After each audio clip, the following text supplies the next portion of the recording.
안녕하세요. 땅이 미친 농부 땅민홍입니다. 오늘은 서울 세종고속도로의 처음 시작부터 현재까지의 이야기를 해보려고 합니다. 국토의 균형 발전을 위한 국가 정책에 따라 그간 교통 인프라에 소외되었던 지역에 대한 고속도로 확충의 필요성이 제기되어 왔었고, 세종이라는 행정수도 이야기가 나오고 하면서 서울에서 세종까지 이어지는 서울 세종고속도로가 구상이 되었습니다. 또한 이 서울 세종고속도로는 다른 서해안 고속도로나 중부 고속도로 등과는 달리 훨씬 더 파급력이 강하다고 보여집니다. 그 이유는 서울 강동구에서 직접 연결이 되는 고속도로라는 점이 다른 고속도로의 교통 혼잡을 상당 부분 줄여줄 수 있을 것으로 예상합니다. 왜 그렇게 예상하는지 서울 세종고속도로에 대해 한번 자세히 공부해 보도록 하겠습니다. 서울 세종고속도로는 경기도 구리시에서 시작해 서울 강동구와 경기도 하남, 광주, 용인, 안성시를 거쳐 충남 천안과 세종시를 연결하는 총 연장 길이 129km, 최대 속도 140km의 우리나라에서 가장 빠른 최고 속도의 고속도로입니다. 북쪽으로 이미 운행 중인 구리 포천 고속도로와도 이어지게 되어 서울 포천 고속도로라고 불리기도 합니다. 서울 세종고속도로는 경부고속도로와 중부고속도로의 사이에 놓이게 되어 제2의 경부고속도로라고도 불리는 국가 핵심 교통망입니다. 기존 경부고속도로의 수도권 정체 구간을 피해 서울특별자치시와 대한민국의 수도인 서울특별시까지 빠르게 갈 수 있는 고속도로가 됩니다. 경부선은 약 12%, 중부고속도로는 약 20% 정도의 교통량 감소 효과가 있을 것이라고 합니다. 서울 세종고속도로가 개통이 되면 30분 이상 시간이 단축되어 세종까지 70분 내로 갈 수가 있습니다. 서울 세종고속도로는 두 개의 구간으로 나뉘어서 공사가 진행되고 있습니다. 1단계는 구리 안성 구간으로 약 72km 정도의 거리고요. 고속도로 분기점은 4곳, 나들목은 9곳으로 강동과 초이, 광주 성남, 오포, 모현, 원삼, 안성맞춤, 안성 바우더기, 금광, 서운 입장 등입니다. 2단계는 안성에서 세종으로 이어지는 구간으로 약 55km 구간입니다. 서울 세종고속도로는 2017년 1단계 구간을 먼저 착공하여 2022년 개통을 예정했지만 연기가 되어 개통이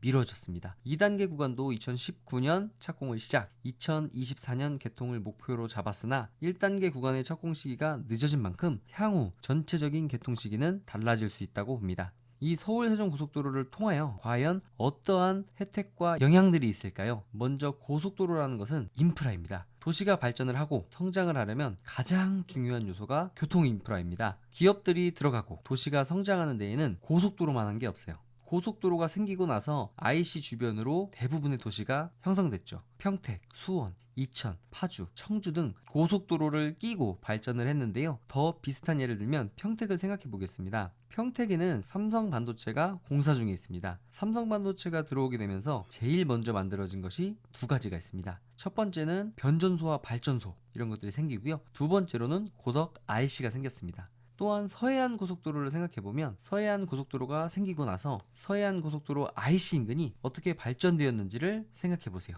평택, 당진 쪽에 평택 항이 있는데 무역을 하려면 기업들이 들어와야 합니다. 기업들이 들어왔는데 운송할 교통이 불편하면 물류 비용이 과다하게 지출이 되고 시간도 오래 걸립니다. 그래서 서해안 고속도로로 인해서 교통의 편리함이 생겼는데요. 이렇게 기업과 도시가 성장할 수 있도록 만들어주는 건 고속도로의 영향이 굉장히 크다고 볼 수 있습니다. 그렇다면 제2 경부고속도로라고도 불리는 서울 세종고속도로의 최대 수요 지역은 어디일까요? 저는 용인 SK 하이닉스가 들어오는 원산면과 백안면, 그리고 안성이라고 생각합니다. 이곳에 서울 세종고속도로가 깔리는 것은 엄청난 호재인데요. 왜냐하면 경기 남부권에서 경부고속도로 라인을 살짝 벗어나서 그간 도시 발전이 조금 소외되었던 안성, 원삼에 서울 세종고속도로가 지나가면서 서울과의 접근성이 이전과는 다르게 1시간 30분 걸리던 것이 약 30분에서 40분 정도로 단축된다는 점입니다. 서울과의 접근성이 좋아짐으로써 왜 발전에 영향이 있냐고 보여지냐면, 우리나라는 경부고속도로를 발전 축으로 성장해 왔습니다. 서울 근처 경기권만 보시더라도 경부라인인 수원, 분당, 동탄 등을 보면 경부라인 축에서 벗어나 있는 다른 지역들에 비해 엄청 발전이 되어 있고요. 경부라인의 종착지인 부산, 경상권도 광주나 호남권에 비하면 빠르게 발전된 것을 알 수 있는데요. 이 모든 공통점이 서울에서 이어지는 경부고속도로라는 교통 인프라의 엄청난 혜택이었다고 생각합니다. 안성에 서울세종고속도로가 생기고 안성 좌측편에 가까이 위치한 평택 삼성반도체와 위쪽으로는 용인 SK 하이닉스가 생기는 원산면과 인접해 있는데요. 안성에는 용인 SK 하이닉스의 배후산업단지도 들어오게 됩니다. 거기에다가 안성에는 수많은 산업단지들이 자리 잡고 있고 또 생기게 될 예정인 산업단지들이 많은데요. 일자리가 몰리면 많은 인구가 유입될 수밖에 없습니다. 일자리가 생기면 인구가 몰리고 인구가 몰리면 도시가 발전할 수밖에 없습니다. 또한 많은 산업단지들로 인해서 물류의 핵심이 될 안성 그리고 SK 하이닉스가 들어오는 용인시청 인구 원산면과 백안면 그쪽에 관심이 있으신 분들은 더 자세히 그것에 대해 알고 싶으신 분들이 계실 텐데요. 제가 전에 안성의 개발 이슈 그리고 용인에 대한 내용들을 총정리한 영상들이 있는데 그 영상들을 참고하시면 좋을 것 같습니다.